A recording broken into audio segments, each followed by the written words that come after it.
Good morning, good afternoon to everyone that's jumping into this webinar.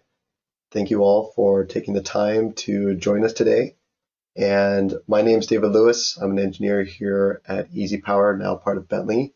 And today I will be presenting our topic, the fault current split calculations in grounding system studies. So this is a little bit of a study within a study, we'll say. Before we get started into the webinar, I do want people to be aware that there is a survey at the end of this webinar. So if you can participate in that survey, let us know how we're doing on these topics. Let us know if there's a topic that you'd like us to present on.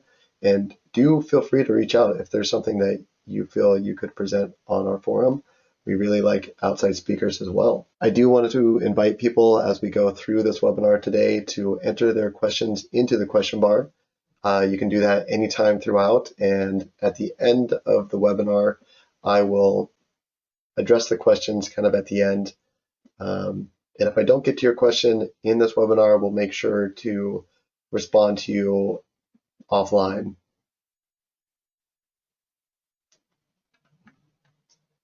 So today, as we're going into this, we're going to talk about fault current split calculations in grounding system studies. To help me gauge this or present this topic, I would love to learn a little bit more about our audience. So we have a few poll questions prepared. So we'll go ahead and launch the first one. And the first poll is, how many grounding studies do you perform per year? None, 1 to 5, 6 to 20, greater than 20. I'll give a few more seconds to let people provide their answers before I close the poll.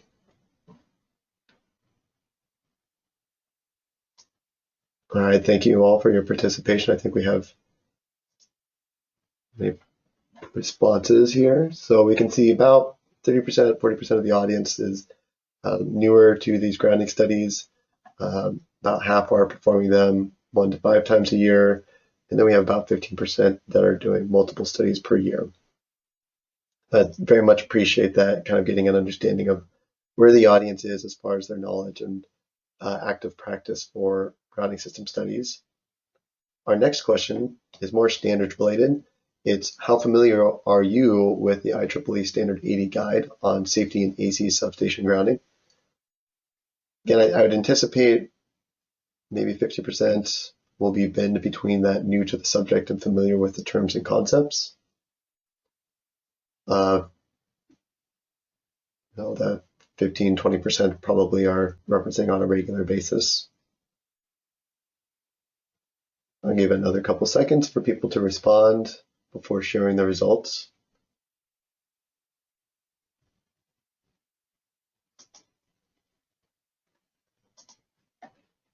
Thank you everybody for responding to that. So as we kind of predicted, a little more than 50% are in the first two categories, really new to the subject or really familiar with the terms and concepts, but that 15% is regularly referencing the IEEE Standard 80.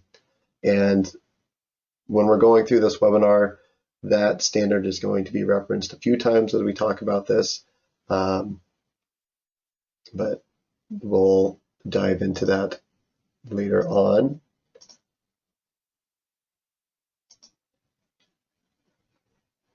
And our final poll is asking really, how does the audience currently perform fault current split calculations? Are you not considering the fault current split? Do you reference the IEEE Annex C tables? Are you performing your own hand calculations or using some sort of detailed software calculation? And this one I'm pretty interested because even with people that are performing studies on a regular basis, they may or may not consider these type of factors. So again, very much appreciate everybody's participation in these polls.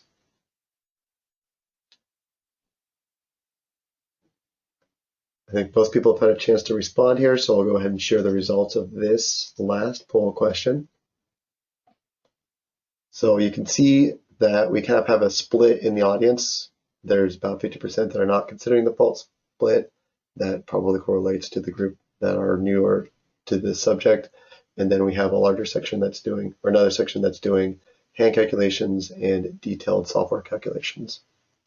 And really appreciate understanding where the audience is in this topic, and kind of helps me make sure to get to everybody's needs in the presentation.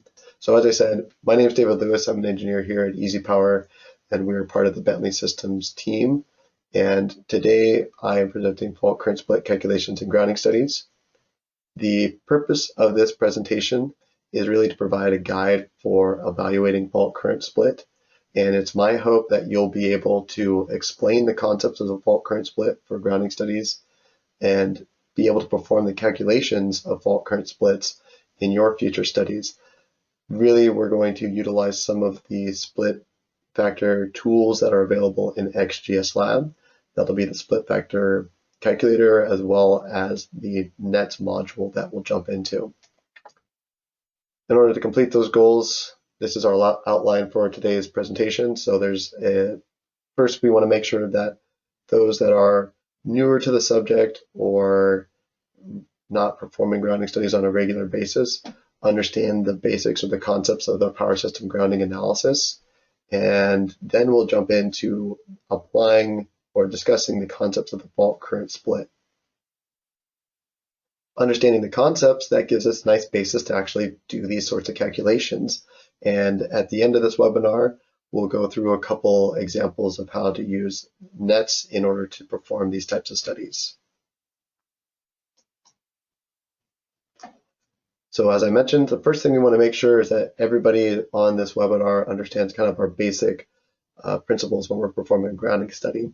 And typically when you're doing a grounding study for a substation ground grid or switch yard, we are focused on personnel and public safety aspects.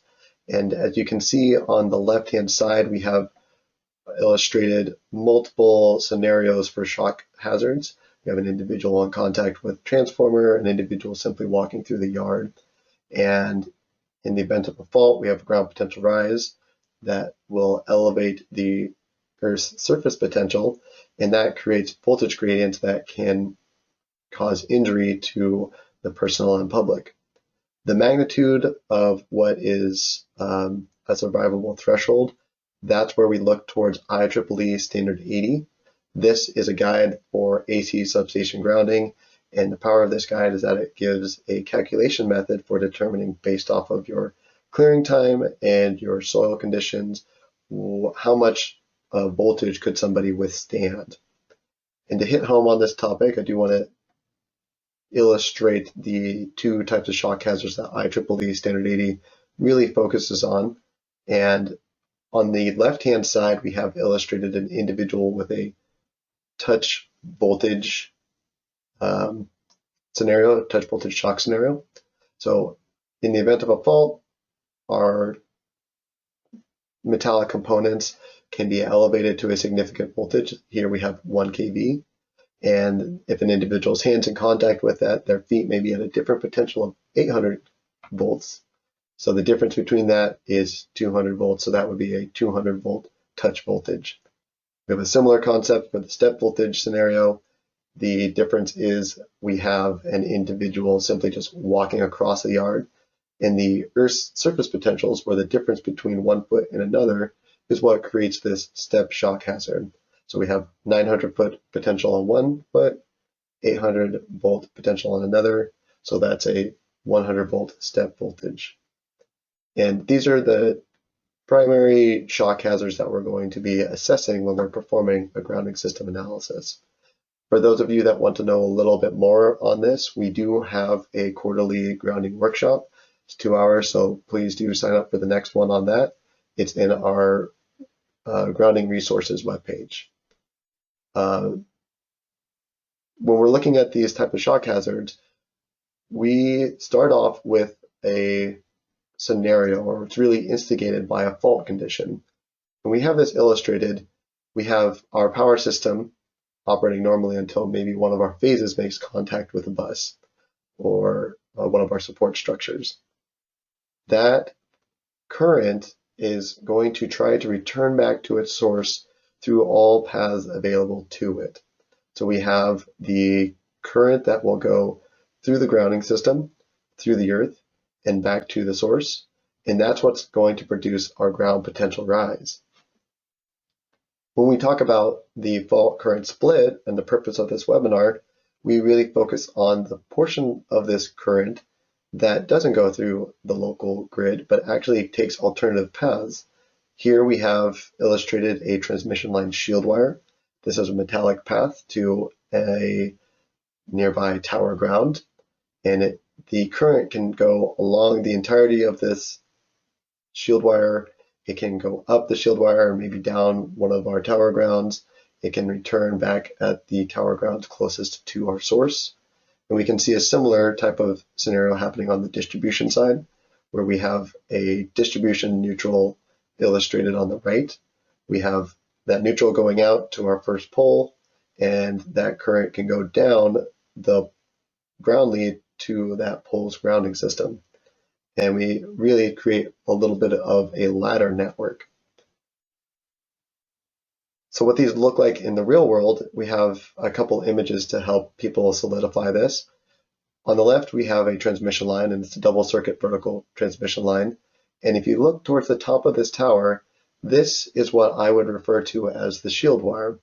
This is a metallic conductor, and its purpose is to prevent the phase conductors from getting a direct strike from lightning and preventing some sort of flashover or backflash event by being an interceptor for any sort of lightning that could occur. An important detail of this is that you can see the shield wire actually makes a direct metallic connection to this tower. And on the right hand side, we have a couple photos of what would be dead end structures outside of the station. This is an important detail to capture that that shield wire continues all the way to this dead end structures, and then you can see this very thin wire carrying over to the support structures of our station. And those support structures are grounded and bonded to the main grounding system, and that's what's going to provide our ground grid a direct metallic path to each of the tower grounds. And for those that aren't familiar with the tower ground, that for a transmission line lattice tower could look like a simple loop around the tower, as illustrated here on the XGSLab model. We have a couple ground rods going down at each one of the tower footings, and the purpose of that is really to help dissipate that energy from the lightning strike. This is one configuration. There are multiple different options. You can do continuous ground, you can do a crow's foot pattern. There's different configurations really based off of utility preferences, but this is what that would look like for the grounding system at a transmission level. On the distribution side, it's a little simpler. We have a couple photos here. On the left, we see the ground lead that connects to what will likely be a ground rod, maybe a ground plate, or some other sort of grounding component at the base of this distribution pole. And often distribution pole grounds are once every fourth pole, or it's grounded at every pole that has some sort of piece of equipment. So on the right, we can see the ground lead again for the pole that was near us, but if you look a little further out, there's a couple transformers, pole mounted transformers. So it's a safe assumption to assume that there's a ground lead going to another ground at that pole. Now, what that transmission shield wire, the distribution neutral, and their corresponding transmission or pole ground provide are alternative paths for our zero sequence current or ground current to go. And we can see this illustrated on the right. Here we have an image from XGSLab illustrating the Earth's surface potential. This is our substation, or the voltage of the soil around our substation, kind of making a nice little equipotential plane or a little plateau there. And as we look out from our substation, we'll look at these, what could be distribution neutrals or transmission shield wires leading to each of these pole grounds. And you can see increased voltage gradient or increased voltage in the soil at each one of those locations. So that's indicating to us that current is going through our substation, but additionally through those other paths that can be available for the current to go through. Now, the goal of this webinar is really to focus on how do we determine the equivalent impedance of this network or multi-grounded network system. So we're going to go into, at this point, a couple different calculation methodologies for determining the fault current split.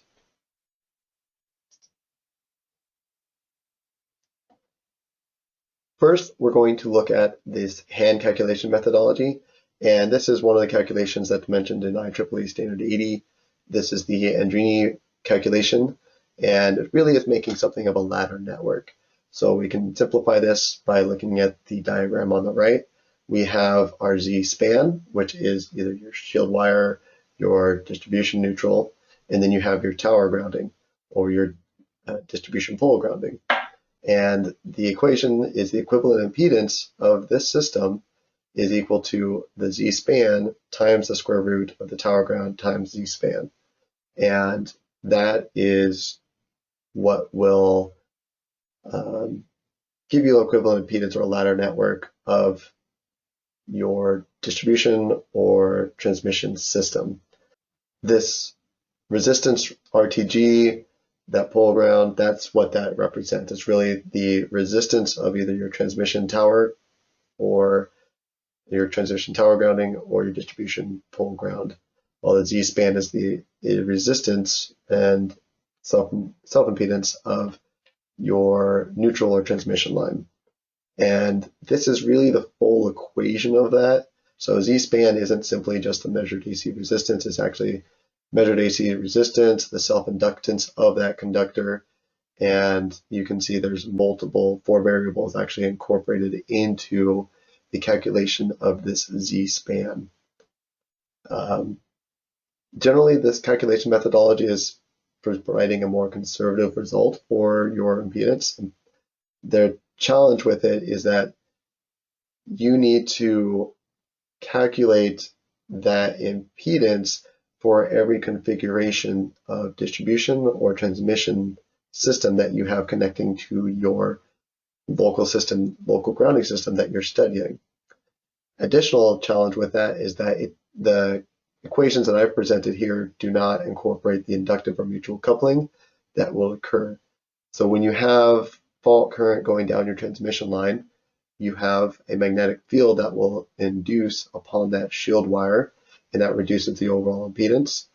You can incorporate that into your calculation methods. However, that's many more variables to account for, and the spacing of those shield wires relative to the phase conductors becomes much more important as well.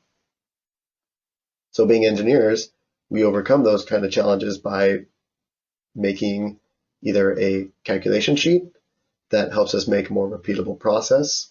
This is easier for utilities that have a very consistent system. There's more control of their system, less easy or less applicable for consultants.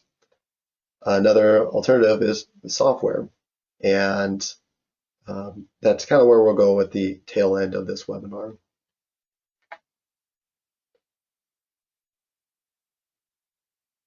So IEEE Standard 80, in order to help people in calculating this fault current split, has a section that's called Annex C.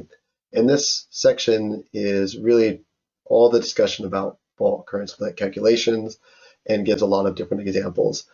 This section is really based off of a paper provided by Garrett, Myers, and Patel, where they did a parametric analysis using a software in order to calculate multiple system configurations.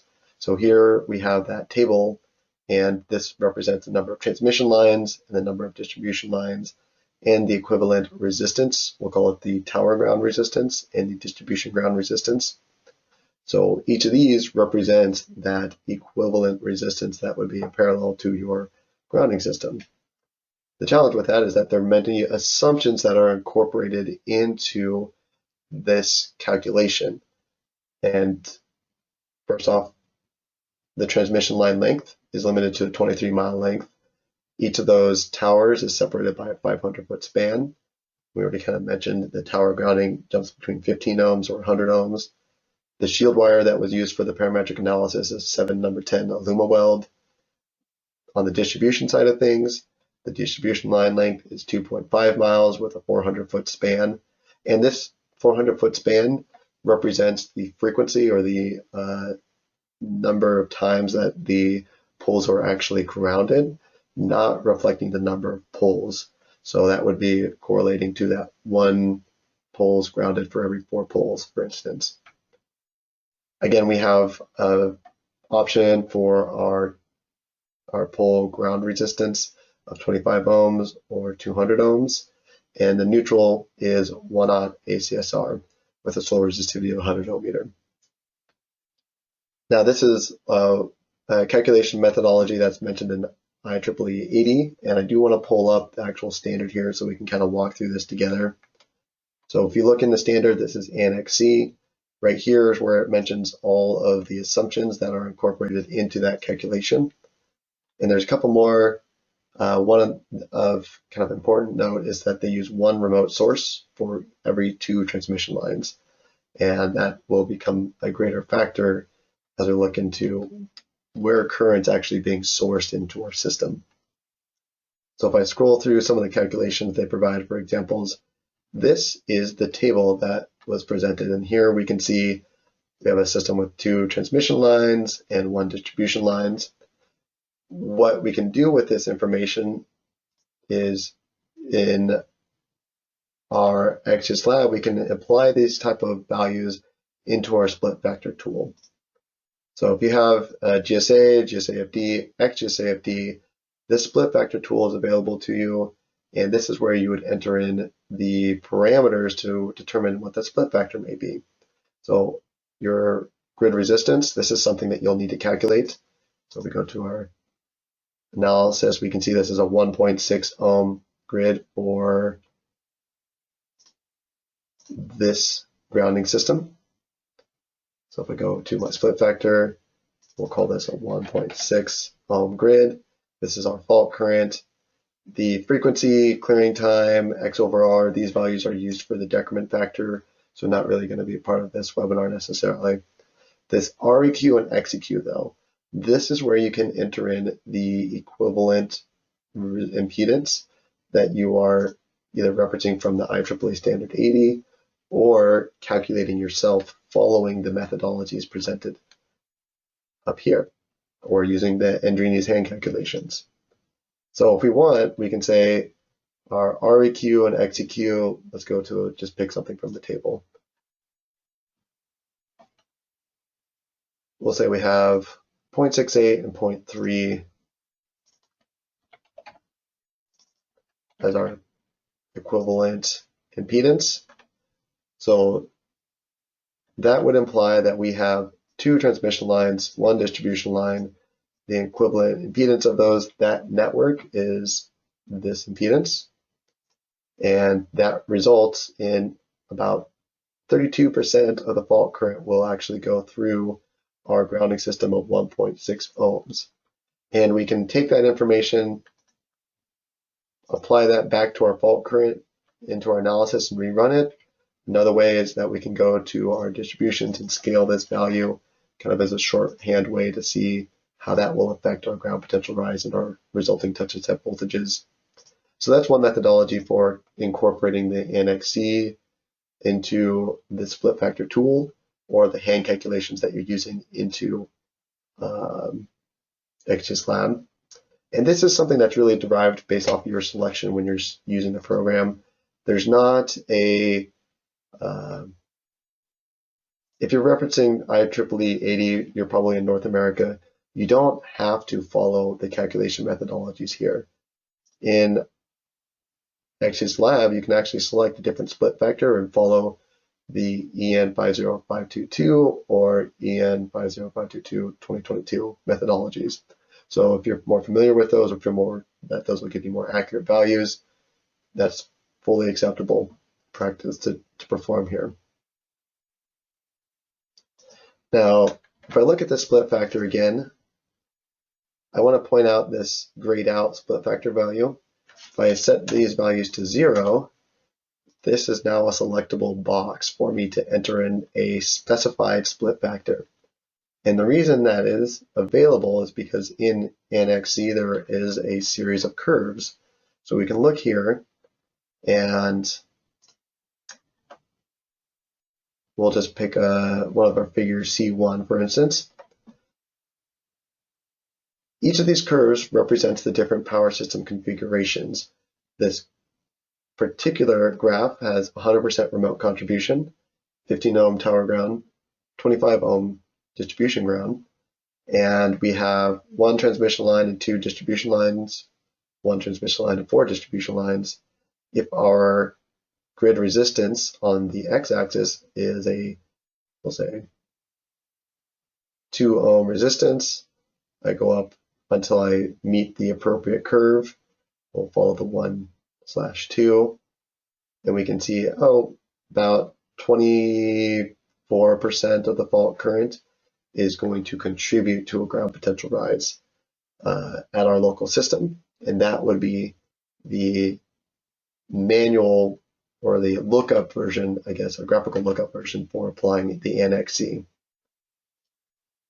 So that would be something where I could just type in here the forced split factor value. And you can kind of see the couple of different methodologies. This is the EN50522. Now I mentioned in the figure that there's a remote source, that 100% remote source. When the standard refers to that, it's really talking about the separation of your system that you're analyzing from the sources of fault current. So remote source, there's not going to be any sort of interaction through the soil or direct metallic connection to our system under study. It's easiest to understand that when we consider a local source as a comparison. So a local source could be something like local on-site generation. Maybe it's a transformer, like an auto transformer is a zero sequence source. So that is what will provide additional zero sequence current. But that current may not go through our grounding system and through the earth, producing ground potential rise and therefore producing touch and set voltages. It may take a just direct metallic path back to the source. So here we have the same fault configuration.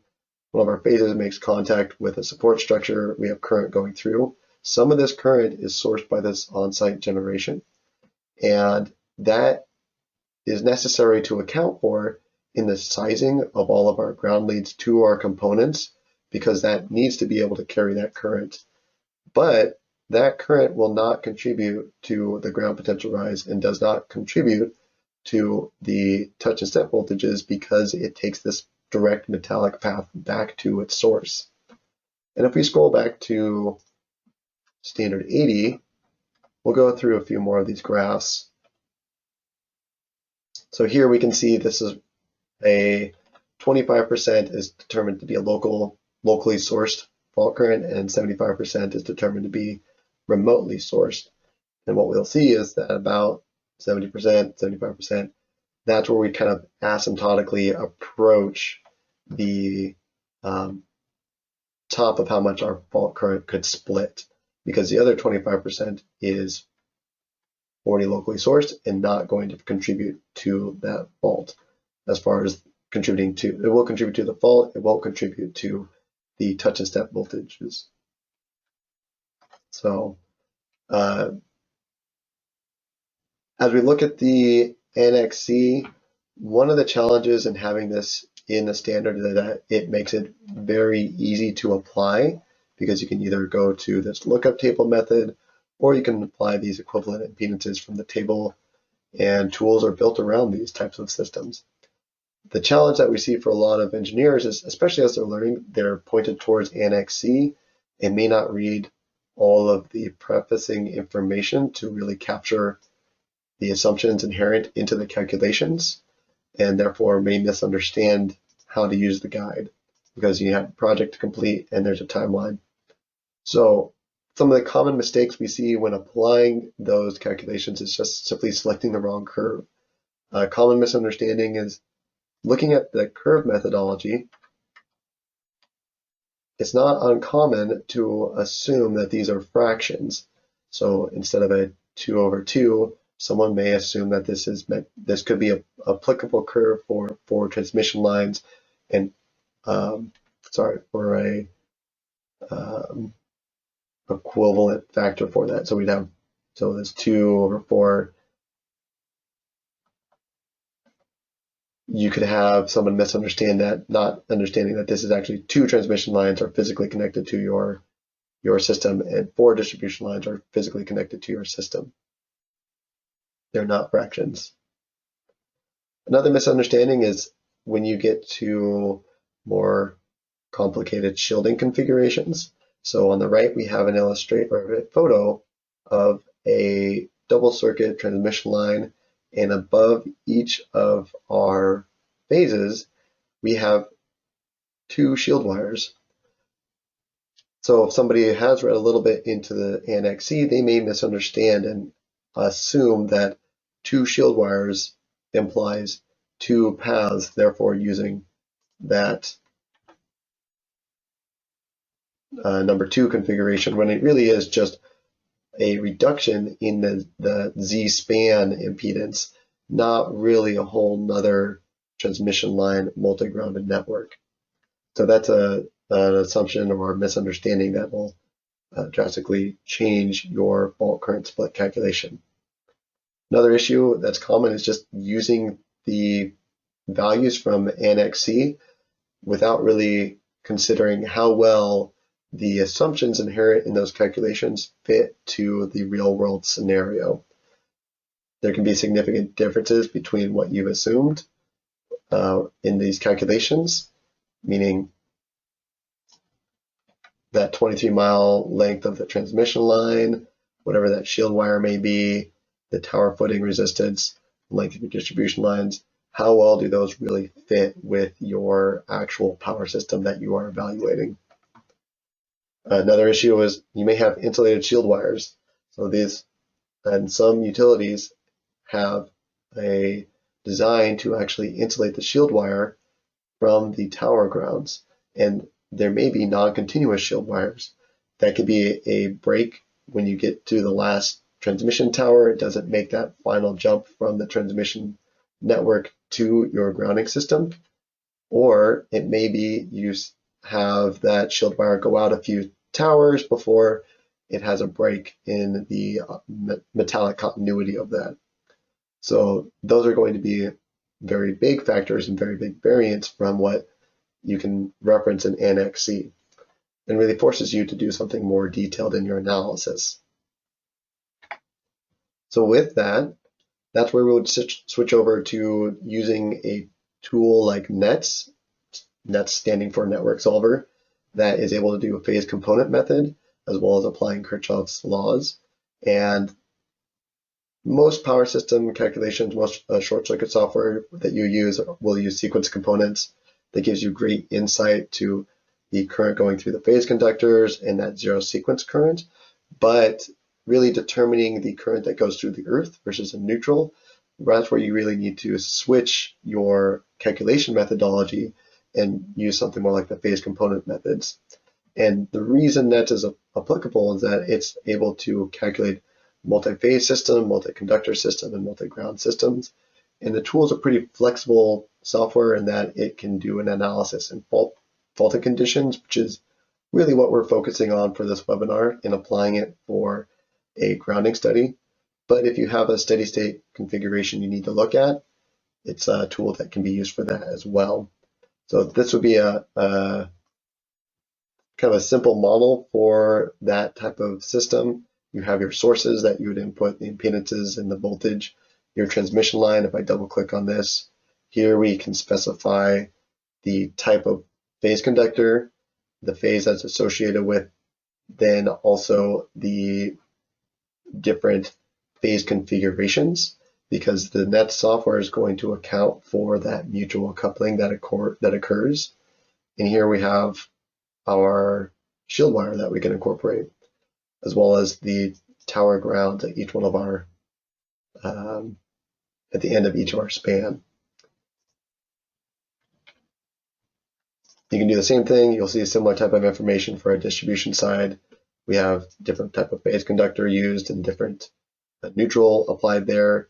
So gives you a lot of flexibility. And they do have other types of elements such as cables and elements that allow you to model conductors or transmission lines next to other things like pipelines. But really here is where we would represent a fault condition, where we have our substation represented by these two buses and the transformer. And if I go to the cell editor of my fault, this is simply an impedance that's connecting my A phase to my neutral and gives me a 5 ohm path that represents my ground resistance. And when we calculate this, so we just hit debug and compute. I'll give us a couple seconds, but now we can go ahead and take a look at the amount of current that is sourced by all four of these 115 kV sources. We can determine that there's about 8 kA, almost 9 kA worth of fault current. Of that, 5.7 kA is going to take the neutrals or transmission shield wires. And then we have approximately 3 kA that's going to contribute to, or going to take the earth path, that's this little E here, and that will contribute to our ground potential rise and therefore also contribute to our touch and set voltages. Now the question becomes how well, or what is the comparison between our three different methodologies we've presented so far. So I have a few different tables. We have a simple model comparison. Here I have stepped through grid resistance. This is our local grid. So this would be the system that you're that's under your studying. So it'll be 0.5 ohm grid resistance, a 1 ohm grid resistance for a local grid, 2 ohm grid resistance, or 3 ohm grid resistance. If you use the Andrini hand calculations for a 115 kV transmission line and a single 12 kV distribution line, you come out to about 70% of the fault current is going to go through the earth and contribute to the ground potential rise using the Andrini's hand calculation methodology that we presented. If you're simply looking at the IEEE Annex C, then we have about 70% split factor. And if you're using NETS, then we can get to more of a 60% split factor. So only 60% of the fault current is actually going to contribute to the ground potential rise and touch and set voltages. And we can see these values get a little closer as you get a higher resistance in our grid. Now this is a very simple application. It doesn't take much to make a simple application more complex. So simply by adding those 4 115 kV sources, now we start to see the system is more complex and actually is no longer really applicable compared to the Annex C curves. Because if we go back to the assumptions, right here, this value, it indicates that only one remote source per every 2 transmission lines. So this is where we immediately start to get a bit of a apples and oranges comparison between what you can reference in the IEEE standard 80 and what may be the reality of your power system. So just stepping through this apples and oranges comparison, we have the 0.5 ohm grid resistance and Annex C, if we're just using that 4 transmission line, 1 distribution line calculation, we get about 50% or 30%, 20% or 13% compared to the 34% that we see from NETS. So it's a fairly significant difference. And really, a lot of that's due to we're accounting for each of these transmission lines is a source of fault current. Therefore, there's mutual coupling to each of those phases and from each of the phases to each of our shield wires. Now, the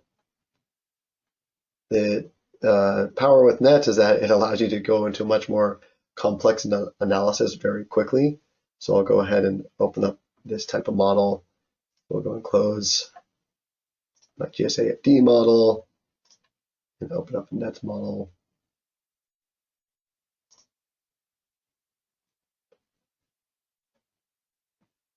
So here we have something of a more complex system network.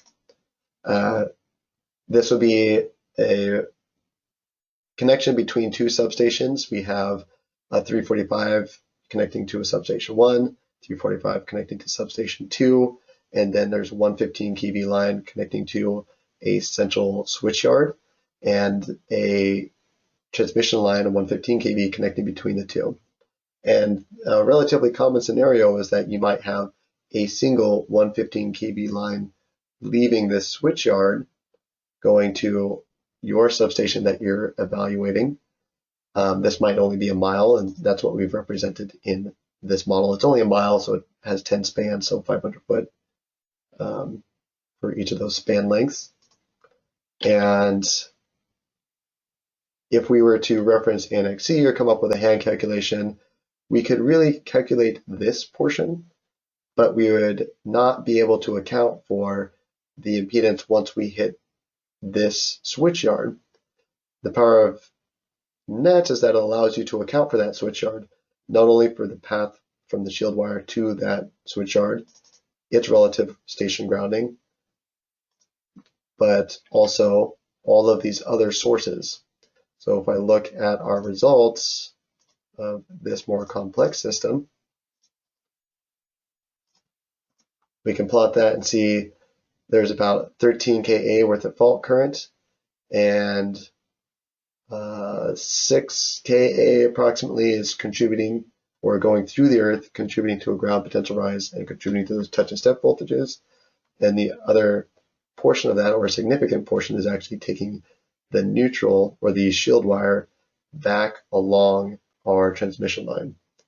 So that gives us a lot more capability in doing our studies and actually reflects a lot better the real world environment that we might be engaging in or analyzing. So we presented a few different methodologies for calculating the fault current split, and what we would say is that there's ways to calculate what would be like parallel impedance by hand calculation, as well as you can do a hand calculation for calculating the parallel impedance as well as mutual impedances. There's a reference curves presented from the IEEE Standard 80, and we can use the split factor tool from GSA, GSAFD, and XGSLab to apply the IEEE 80 calculation, hand calculations, or the EN 50522. When we get to more complex systems, then you would want to use something more like a network solver like NETS in order to determine more accurately the amount of current that will go through your grounding system, producing touch and step voltages, versus going through our transmission line shield wires and distribution neutrals. So in conclusion, there's the study of a fault current split. It really is the goal to determine the amount of current that goes through transmission shield wires, distribution neutrals, or maybe even other station grounding systems. There are multiple calculation methods that exist, and those calculation methods vary in their accuracy to your real-world environment. And really understanding the principles of the fault current split help in preventing making mistakes. And there's a lot of details that make a big difference in your calculation, regardless of the methodology that you are using. So it's important to, when you're performing these type of calculations, perform the calculation, do a self-check, and certainly pass that off to another engineer to review. So at this point, we'll go ahead and open up to questions. And I do invite people to enter their questions in. Even if I don't get to your question here, I will respond to those offline. And if you think of something later, please do feel free to email me. My email is david.lewis@easypower.com, or you can always contact the team here, support@xgslab.com if you're an XGSLab user, or support@easypower.com with any questions. couple things I wanted to address, a few questions that were brought up are related to just some how we're presenting this afterwards. This webinar is a recorded webinar, and we will provide this on our website. So you'll be able to review this webinar and rewatch it later on. And I think we might have the slides available on our website as well.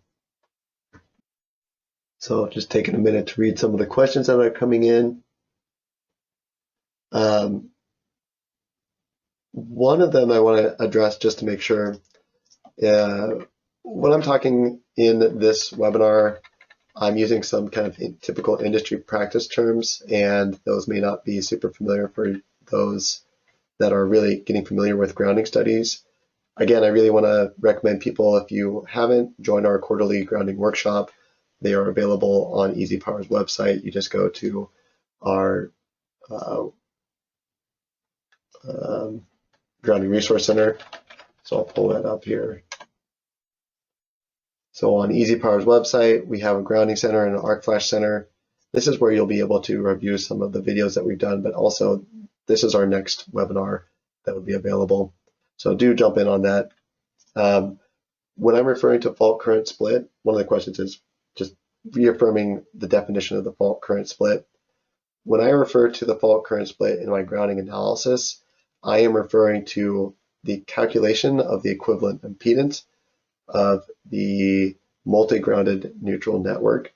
So that would be my transmission line shield wires, my distribution neutrals, and all of the metallic components that they are connected to. There is another split factor, really more into the details of once you're into the grid, how much current's going to go on this branch versus this branch versus this branch versus this branch.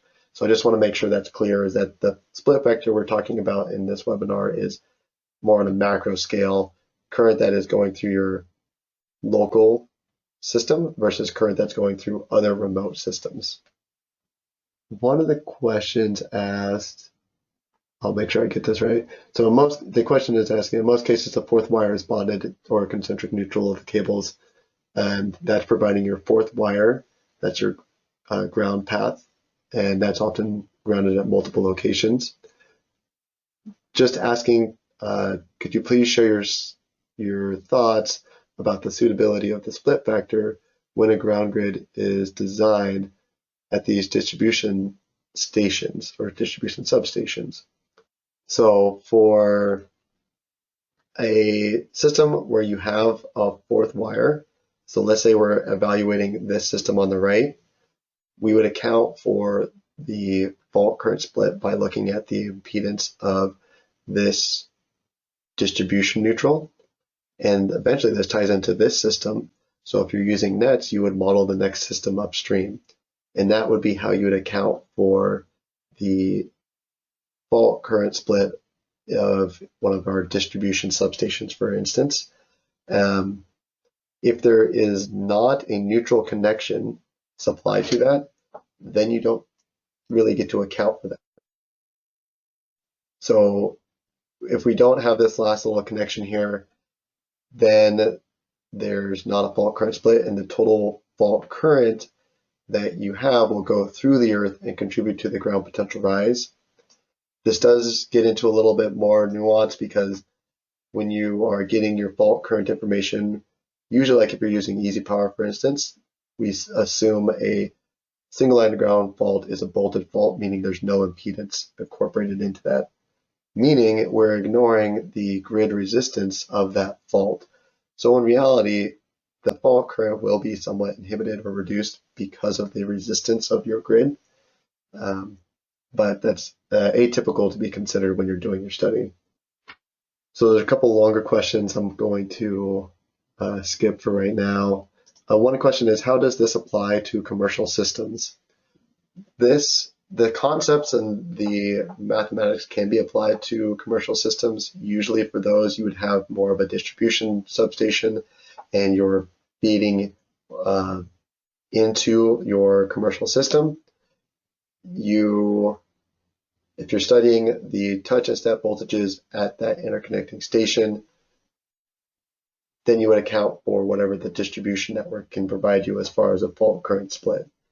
The current going through the commercial system, it depends on the system configuration, whether or not you have a ground loop to that system that you can connect to and really count as a part of a, we'll say, counterpoise to this network or an alternative path for current to flow. If you don't have that, then you don't really have the availability to look at how that current will take paths through your commercial facility. And I'll follow up with that one afterwards to make sure I clarify my points on that, because it really depends on the system configuration. One question is related to the software itself. So when modeling in XGSLab, this NETS model, you have a lot of control about a lot of each of the phase. So if I want, we can create non-three-phase systems. In order for me to pass my neutral connection or represent my neutral connection from one system to another, I have this little impedance that connects my neutral from my 345 kV system to my 115 kV system. So that's just something that I'm incorporating into my analysis. So it is a way to show the grid is actually passing that. If this doesn't actually exist, meaning you have an isolation from your high side to the low side, then you would just simply delete that or remove that by doing this enable or disable. So that's the purpose of having that little switch or that impedance below connecting the high side and low side of the transformer. In the transformer, all of these things are generally selected from a library. And here we have a 345 to 115. And then I'll just specify A, B, and C phase. And then I want my neutral to be designated as my N. And all of this information is something that you can customize in XGSLab. So I can add individual transformers, or I can create unique transmission line configurations, incorporating even, if we look here, bundled phase conductors, since that'll be a difference in that overall impedance. Another question is related to what method is generally sought by clients or engineers. That's a good question, and it's one of those where it depends. Depends on your region, depends on the utility. There are some utilities that don't consider the fault split factor because it's extremely common to misapply the concept and miscalculate the overall split factor. There are some utilities that don't incorporate the split factor because they don't actually have a connection to shield wires, so it's not applicable for them to incorporate that. If you do have that calculation, I guess the most sought after process would be something that gives you accuracy in your calculation. So that would be more detailed hand calculations that really represent your system configuration. So essentially you would remake some of the curves that we presented from the IEEE Annex C, or you can use a software like NETS in order to create that for your individual system. So that would be kind of like the most desirable calculation methodology when it is applicable. Then again, if your system is compliant without any sort of fault current split and you're doing your initial design, your system may be over-designed, but it may need to have all of that ground grid conductor just to make the connections to all of your equipment components. Okay, another question is how to calculate the fault current split factor in medium voltage cables. Great question, and that is, let me go ahead and close this model. So yeah, sure, we'll save that. I have another model that incorporates, let's say a neutral into that, or a concentric neutral. So here I was just playing around with different fault configurations. This on the left, we have just a typical distribution network, distribution pole design that's 1 mile and a fault. We can see if I look at the results of this, let me plot the amount of fault current here. The amount of current going through the earth is about 6,000 amps. And what we can compare that to is in our library, we've created some cables. So here we can have different concentric neutrals around that, and you can design it however you want. But this would be the phase conductor. This would be your concentric neutral that I've modeled. And if I go back to my system here, I'm going to modify this system. I'm going to disable this, and I will enable a system that has partial transmission line or partial distribution overhead section, partial cable. So you can draft a cable element, and that just makes a connection from one bus to another. And then I can specify the core phase and the screen neutral, we'll say. So in the tool, you can specify that length, then the depth of the cable. Then we'll rerun this calculation with this different system configuration. And what we'll see is there's going to be a much more significant return because there's a significant inductance from your phase conductor on that neutral. So you get first off, more current in the phase, but a significant more current going through the neutral because you're really inducing on that concentric neutral. So that's how you would model it in NETS to account for the medium voltage cable. I'm not really aware of the hand calculation methodologies for do that. One of the questions is just really on the application of NETS, just making sure that I'm correct in understanding that NETS is more, the question is, am I correct in understanding that NETS is more applicable to determine the split at a station, whereas the overhead line is more useful, the OL is more useful for determining split contributions along a transmission line. I'm not 100% sure what the OL reference may be on the question, but I think I can address your question. So NETS would be something that is, oh, okay, OL is referring to Aspen or like a short circuit software. So the way I would view this NETS software is that it is using phase component method and the Kirchhoff's current laws in order to calculate the specific current that will go through the earth. And it's very flexible in its application. Here we've been using it really more on a grounding analysis side of things. Grounding analysis tend to focus on substation and transmission switch yards, their grounding system design and analysis. So they have a lot of interconnections to different transmission shield wires, different cables, different distribution networks. So NETS is applicable for that type of calculation. And NETS is really applicable for both a fault along the path of a line as well as along or at a specific substation, for instance.